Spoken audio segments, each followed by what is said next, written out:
Today I'm going to start my NPC AI playlist. So we're going to do a simple NPC, non-playing character. We're going to use object-oriented programming so that in subsequent videos we can build on it without repeating a lot of our code. Right now we're going to do some proximity detection.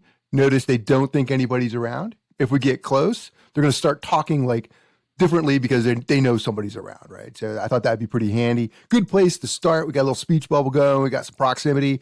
We're going to do some lifecycle management. So if we shoot one, we're going to get a respawn in about 5 seconds, right? And then we can add emotion and stuff like this as our playlist goes on. I thought that'd be pretty cool. Let's go ahead and get started. I have an empty base plate here. There's nothing in my world. And the first thing I'm going to do is add a rig. So let's go from the home tab, go over to avatar, and then I'm going to look for rig builder. Boom, there we go. I'm going to use R15. You could use either one. And then I'm going to use the mesh avatar 2016. That's my favorite. I'm going to put some body colors on them that actually have the default body colors. For some reason, Roblox puts the body colors into these rigs now, but they don't actually add color. And you could get flagged, right? You could get flagged if you don't have clothes on your rig, and the body colors, if they are different color, will count as clothes. There we go. So I just deleted the old one, put new body colors in by hitting that rig, and then we're good to go. I'm also going to get rid of the name. You're welcome to keep the name, but I don't really want it. It's going to mess up my speech bubble. So go to humanoid, and then we're going to look at display distance type. Instead of viewer, I'm going to hit none. It's going to turn that little thing off there, that little name tag. And then I'm going to rename my rig. I'll just call it like Average Joe or something. Average Joe. And we're going to use the tagging system, the tag editor, to tag our NPCs at various states of development. So this is going to be the base NPC. Let's go up here, right click, and we're going to bring up the tag editor.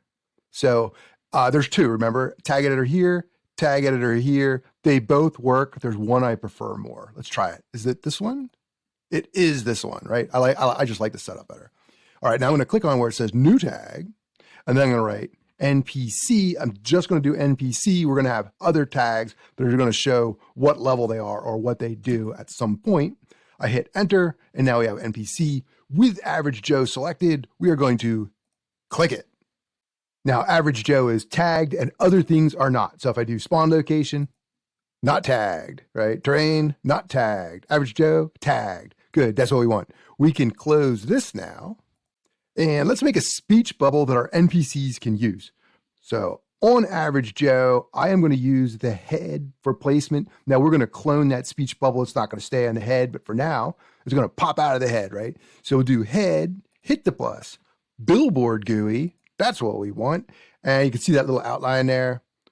Let's go ahead and put a text label on there so I can communicate. Hit the plus, text label. There we go. It's in his head right now. Let's do something with the billboard GUI. Let's hit the billboard GUI. And then we're going to go down to adorn, right? Things that the billboard GUI is going to be attached to. It's going to be the head. So click that, and then we'll go head. Nothing changed. Always on top. That's good. That way we can see the tag. Let's move it up a little bit.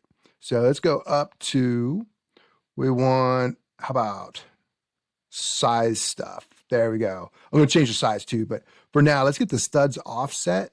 And then on the Y, the second number, right? So it's X, Y, and Z. The second number, I'm going to make that a 3. So it's 0, 3, 0 on studs offset. That should work pretty good. I'm also going to change the size. Now, the size on these billboard GUIs is different than it is for just the regular screen GUIs. If I have this set at 200 pixels, it's 200 pixels no matter how far away I am. And I don't want that.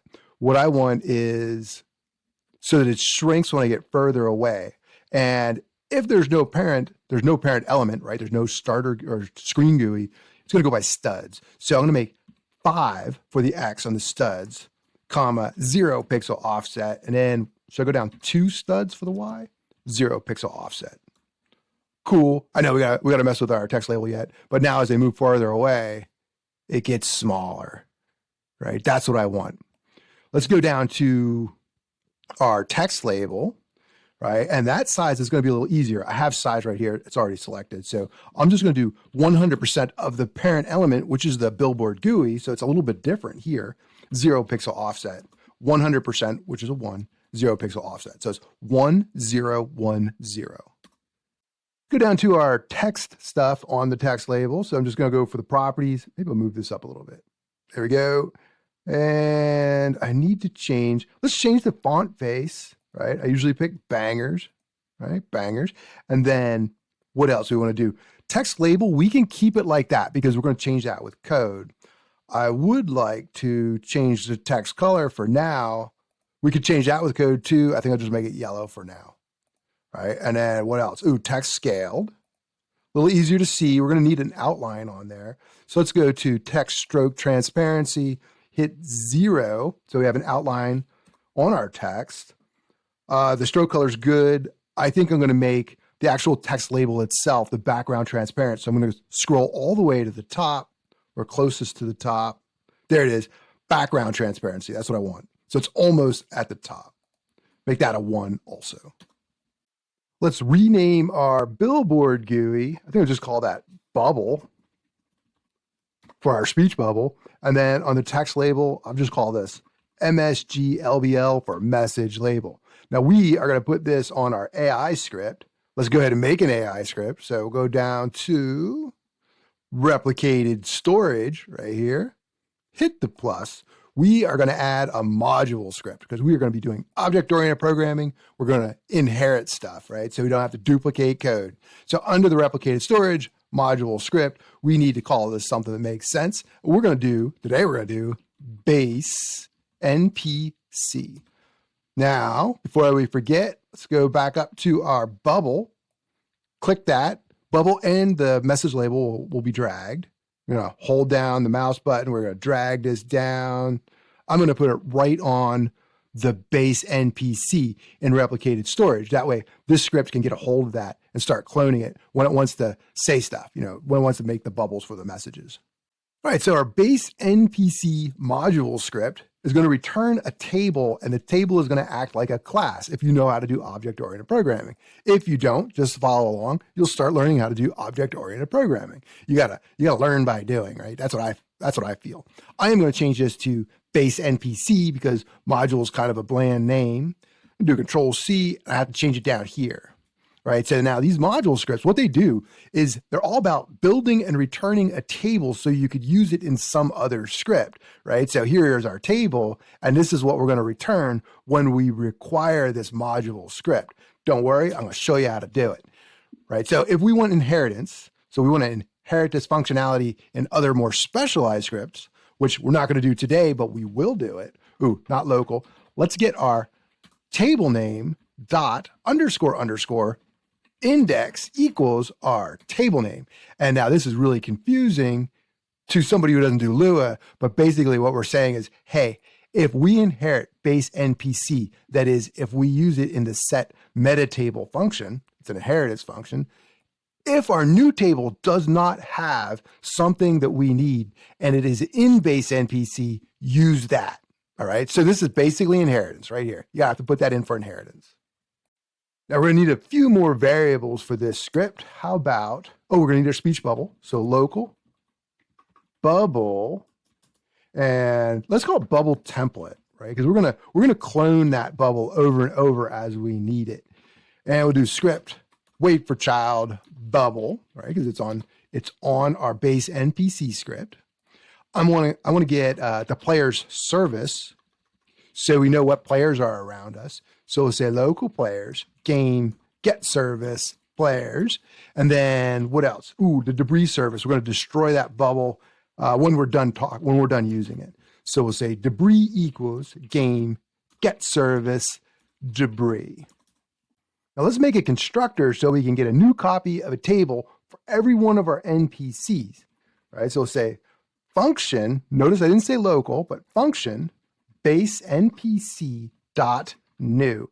And we are going to pass in the model, which is going to be the NPC that's going to get this, this AI ability, right? And then let's make a new table, a new instance of a table. And we're going to do that by saying object equals set meta table, open and close curly bracket. This is going to be an empty table, but with all of the functionality of base NPC as the meta table, which means we are basically inheriting from here every time we make this new empty table. So everything that's going to be in here with this base NPC in front of the name is going to get put into, assigned to this table as a meta table and then put into that object, which is also going to be a table. Little bit confusing, but once you start doing it, it's not going to be too bad. I am going to put a new object, a new element on my object. Basically, I'm putting a new element in my table, and it's going to be the model. All right, and then should we do humanoid? Just for making things a little bit easier. I think I'll just do hum. You know me, I don't really like to spell humanoid if I don't have to, because I get that O and the I mixed up. How about getting the model and do a find first child? How about find first child, which is to be extra special, careful, humanoid. I'm not going to do this with the head and the humanoid root part, although it would make it convenient in case something happens in the world. Typically, if it dies, the humanoid, it's just going to be dead with a health of 0. So we'll still be able to get it. I haven't run into any trouble with that, but I have run into trouble with trying to get other body parts here in the constructor. If it's killed and we're trying to get it, right? So I'm just going to do the humanoid there. And then I'm going to return the object. What do we need to do? Today, we're going to do functionality of speak and get nearby players. So I'm going to do that function, not local, because remember, we're going to be calling this from outside scripts, so not local. Base NPC : speak. Did I spell that right? I think I did. I'm going to move this up a little bit. And then whatever comes in as the text, right? We'll just say the text that they're going to speak. And I think I'll just set the next one up here. Function, base NPC, get nearby players. Nearby players. And we'll do a radius. All right. And don't forget your end. Now let's add one more method. Almost forgot. And then we're gonna actually call this to try it out before we put too much code in here. That way we can fix errors before we have too much going on. So this method is going to be base NPC. It's going to be decide action. Decide action. This will eventually become a full state machine, but we won't do that today because that's not going to be a trivial task. Today, we're going to make it really easy. We're just going to have whether somebody's close or not close, right? But for now, let's do a printout. Let's say base NPC decide action fired. So that when we call it from another script, we could see if we're actually getting everything right and we could check for errors. In order to call this base NPC, we're going to need some sort of AI server manager. I'm going to make a simple one right here in server script service. Hit that server script service, hit the plus. This is going to be a regular script, right? Regular script. And I'll call this AI server manager. And this should be fine up to about maybe 20 NPCs. We're going to have to get more sophisticated as we add more NPCs to our world. But this is a good starting point. Let's go ahead and get rid of that print statement. And I'm going to get the collection service. So I'm going to say local CS equals, game, get service, collection service. And then let's get replicated storage. So we'll do game, get service, replicated storage. What else are we going to need? How about server storage? That's where we're going to put our NPCs. Game, get service, server storage. Let's get our base NPC. We'll say base NPC. We're going to require that from replicated storage. And we could just do a dot, right? Dot base NPC. And I think I'm going to make this a little more organized right now. If we go to our replicated storage right here, we see our base NPC. Let's go ahead and close this base NPC right here. I'm going to put a folder here for replicated storage. Hit that plus. Put a folder. I think I'm going to call this AI modules. AI modules. I'm going to drag my base NPC in there. Didn't go. Base NPC in there. Here it is, right? So now that folder has that base NPC. Then If I get too much stuff in replicated storage, it's a little more organized. Let's do AI modules dot base NPC. So if you're not familiar with how require works, we are grabbing this base NPC table, and the script's going to put everything together in the table. It's going to run it and then plop it right into this variable so that we could use it in this script, right? So we're calling a script from this script. Pretty good, right? It's like a little library. Now let's make a table for all of our NPCs. I'll just call that NPCs equals open and close curly bracket. It's empty for now. Let's make a function.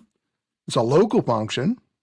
We'll say spawn NPC, right? And then we're going to need an original model. We're going to clone the originals. I'm going to do that lowercase. How about original? Oh man, that's a tough word to spell. Original model. And let's clone it. So just go ahead and call it clone because it's going to be local to this method, to this function, right? And we'll say original model colon clone. What else? Let's put the clone in the workspace. I'm not gonna move it around. So it's going to clone right where we built it, right? So wherever it was when you add it to server storage is where it's going to go back to. We're going to do that in a second, right? So right now it's in the world. It's not in server storage, so it'll error if we do that now. It's all right. We're going to fix it. All right. So we're going to put that clone in the workspace. What else?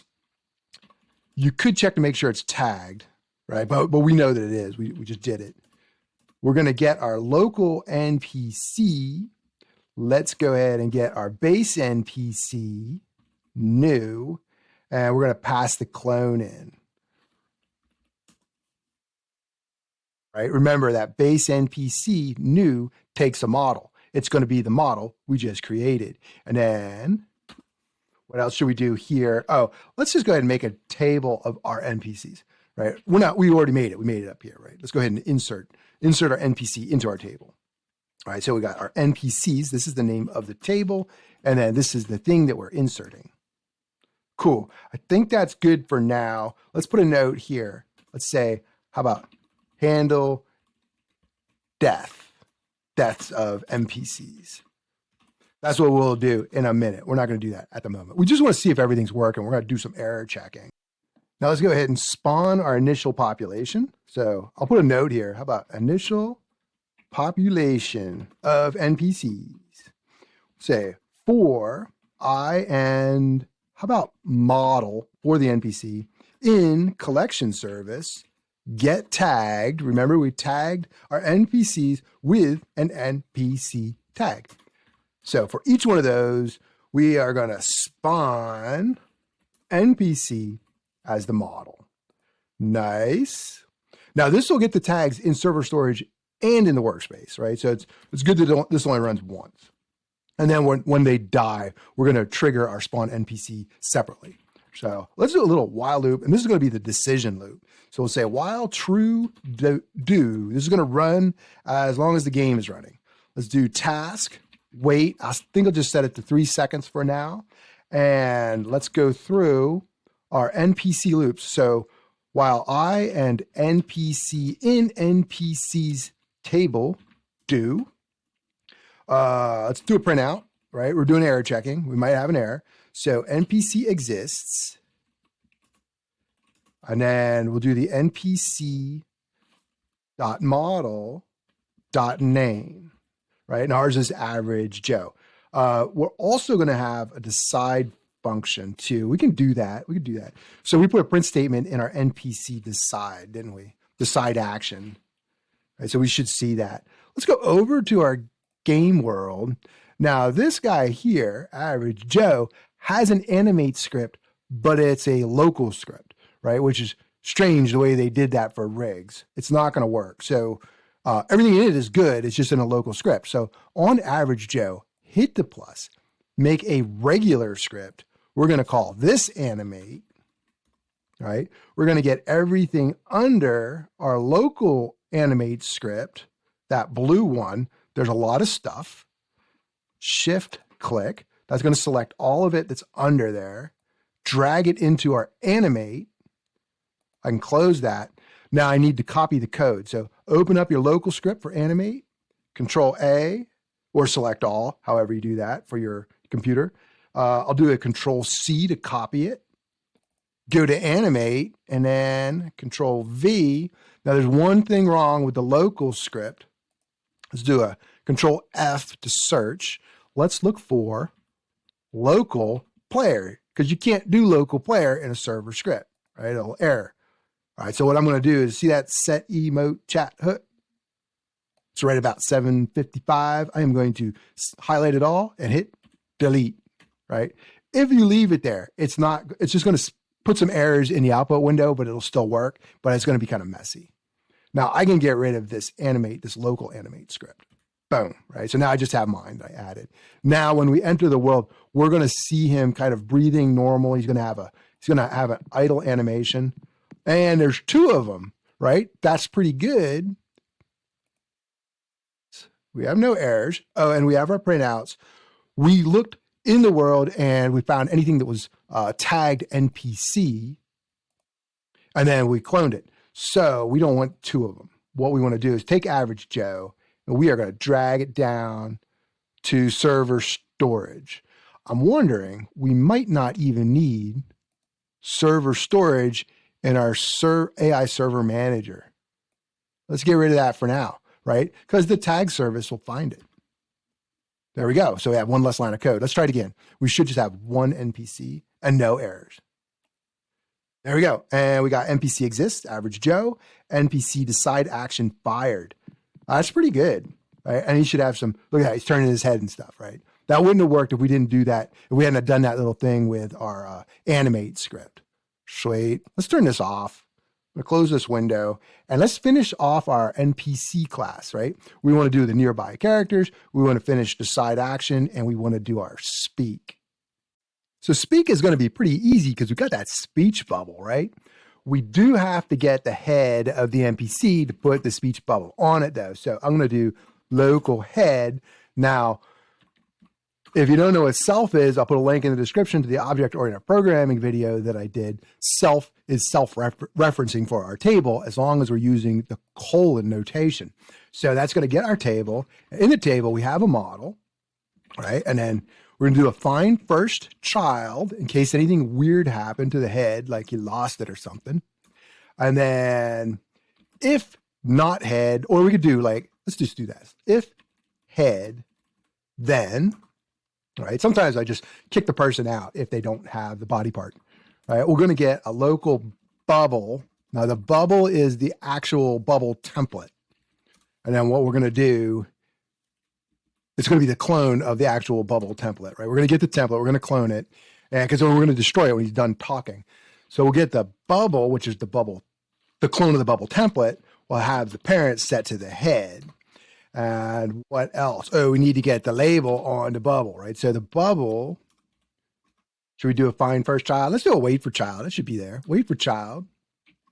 Message label. And then we'll do LBL text. Set it to the text that we passed in up here, right?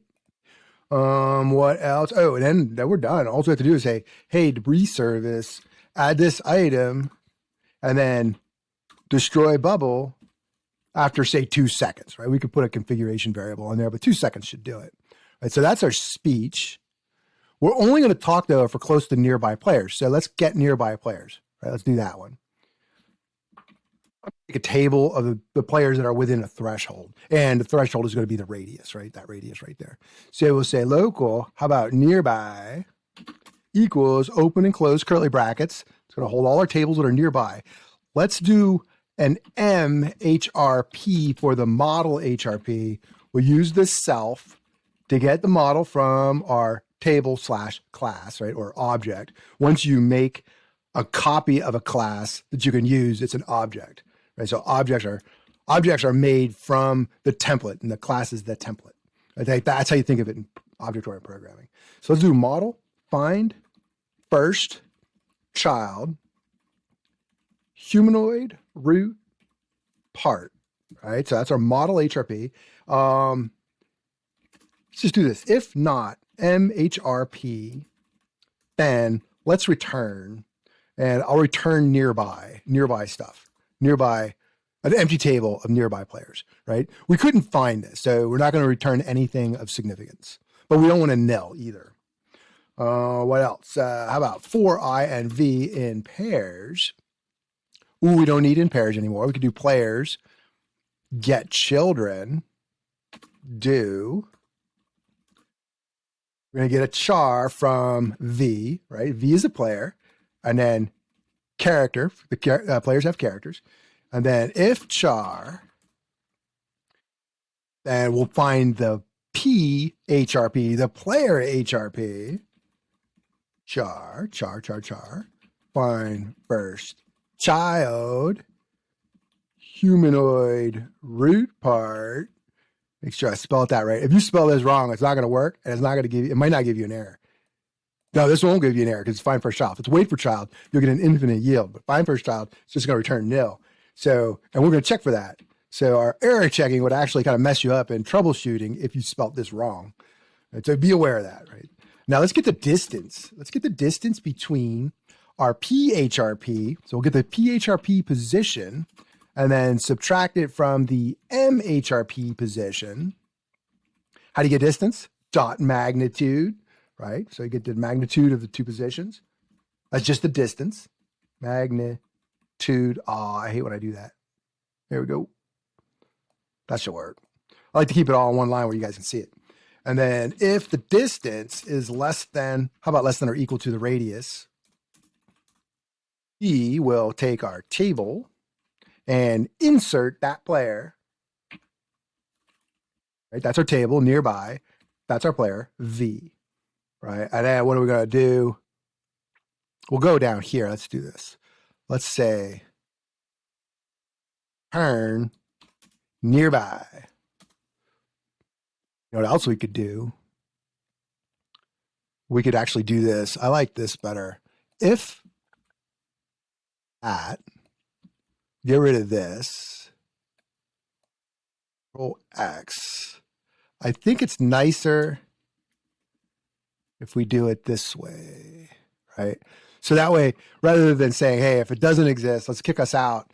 Let's go ahead and check to see if it does exist. If it does exist, let's go through all of this.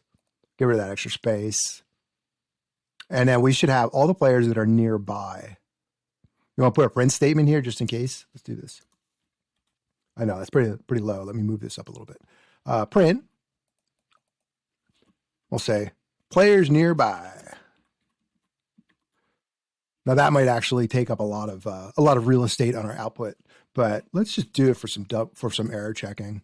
Now our decide will eventually become a state machine. We know this works, so I'm going to get rid of this print statement. Let's start off with an if statement. We'll say if self, and then remember we defined hum in the constructor. So hum health is greater than 0. We don't want him doing anything if he's dead. So we're going to check to see if the health is greater than 0. Then we're going to check for nearby players. I'm also going to call that table here nearby. So I'll have self get nearby players. And then put, I don't know, 20, how about 20 studs? That'll be our radius, right? Our area of interest. So if there is more than one nearby player, so if the number of elements in the nearby table is greater than 0, then we'll say self, we got speak, right? Speak, we can pass something in. Hey, how's it going? Right, that'll work. And then if nobody's nearby, let's go ahead and print something out too. Say speak, self colon speak. Man, I'm lonely. I'm lonely. All right, there we go. Let's try this out. Let's hit the play button. We'll go to view output. Cool. We see there's some players. Oh, SimTech Game Development guy, SimTech Gamer 7's nearby. How's it going? All right, so every 3 seconds, we're going to do a decide. If we get further away, man, I'm lonely. Now, we're going to do a lot more, right? We have to make this NPC really smart. We'll have some dumb ones. We'll have some smart ones. I think that's pretty cool, though. This is a good base NPC to get started with. All right, I will see you in the next video.